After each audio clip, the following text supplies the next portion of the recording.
Hello friends, দুয়ারে সরকারে বঞ্চিত সরকারি পরিষেবা পৌঁছে দিতে মুখ্যমন্ত্রী মমতা বন্দ্যোপাধ্যায় নতুন একটি কর্মসূচির ঘোষণা করলেন, যার নাম জনসংযোগ কর্মসূচি। পাড়ায় সমাধান এবং দুয়ারে সরকার কর্মসূচির মতো জনসংযোগ কর্মসূচি ঘোষণা করলেন মুখ্যমন্ত্রী, যেখানে রাজ্য সরকারের একাধিক প্রকল্পের সুযোগ সুবিধা কিন্তু দেওয়া হবে। দুয়ারে সরকারে যারা বঞ্চিত রয়েছেন যে সমস্ত প্রকল্প থেকে, তারা কিন্তু জনসংযোগ কর্মসূচির মাধ্যমে কিন্তু সুযোগ সুবিধাগুলো পেয়ে যাবেন, এমনটাই ঘোষণা করেন মুখ্যমন্ত্রী মমতা বন্দ্যোপাধ্যায়। এই ব্যাপারে আজকের এই ভিডিওতে আপনাদেরকে বিস্তারিত জানাবো। তার আগে ভিডিওটি যদি ভালো লেগে থাকে তো অবশ্যই একটি লাইক করবেন, বন্ধুদের সঙ্গে শেয়ার করবেন। চ্যানেল নতুন দর্শক হয়ে থাকলে অবশ্যই চ্যানেলটি সাবস্ক্রাইব করে পাশে থাকা অল নোটিফিকেশন অন করে রাখবেন। দুয়ারে সরকারের পর বঞ্চিত আমজনতার কাছে পৌঁছাতে নয়া কর্মসূচি রাজ্য সরকারের। এবার বঞ্চিত জনতার কাছে সরকারি পরিষেবা পৌঁছে দিতে প্রতি ভোট কেন্দ্রে বসবেন সরকারি আধিকারিকরা। আগামী 20 জানুয়ারি থেকে 12 ফেব্রুয়ারি পর্যন্ত চলবে এই কর্মসূচি।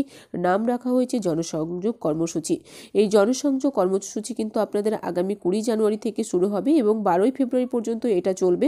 তো এই কর্মসূচি কিন্তু যে সমস্ত উপভোক্তারা রয়েছে, যারা দুয়ারে সরকারে বঞ্চিত রয়েছেন যে সমস্ত পরিষেবা থেকে, তাদের কিন্তু এই সরকারি পরিষেবা পৌঁছে দেওয়ার জন্য এই জনসংযোগ কর্মসূচি কিন্তু মুখ্যমন্ত্রী নতুন করে ঘোষণা করলেন। আর সেটা আগামী 20 জানুয়ারি থেকে 12 ফেব্রুয়ারি পর্যন্ত চলবে।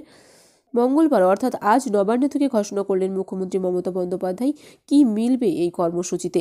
মুখ্যমন্ত্রীর কথায় বহু মানুষ ব্লকে পৌঁছাতে পারে না, আবার অনেক কৃষক ভাতা, লক্ষ্মীর ভাণ্ডার, বিধবা ভাতা এবং জাতিগত শংসাপত্র পাননি, বঞ্চিত হয়েছেন।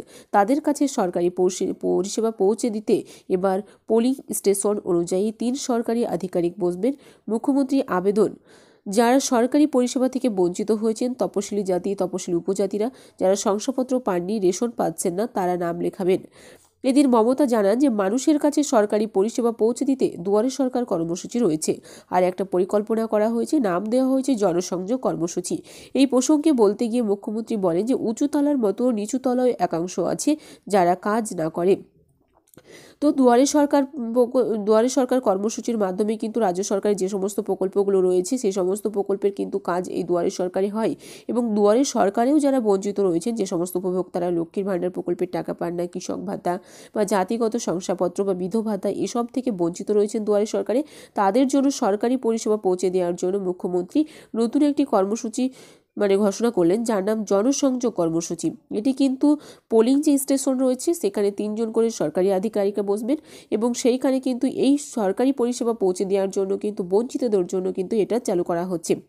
এখানে এছাড়াও তপশিলি জাতি রয়েছে, যারা উপজাতি রয়েছে, যাদের শংসাপত্র পাননি বা হয়নি এখনো পর্যন্ত, যারা রেশনে অসুবিধা হয়, রেশন পান না, তাদের জন্য কিন্তু এই কর্মসূচিটা করা হচ্ছে। এই সমস্ত কর্মসূচির মাধ্যমে কিন্তু এই সরকারি সমস্ত প্রকল্পগুলো কিন্তু দেওয়া হবে সুযোগ সুবিধা। তারা কাজ না করে ঘোরায়, সে কথা মাথায় রেখেই লোকসভা ভোটের আগে জনসংযোগ কর্মসূচি চালু করতে চলেছেন মুখ্যমন্ত্রী মমতা।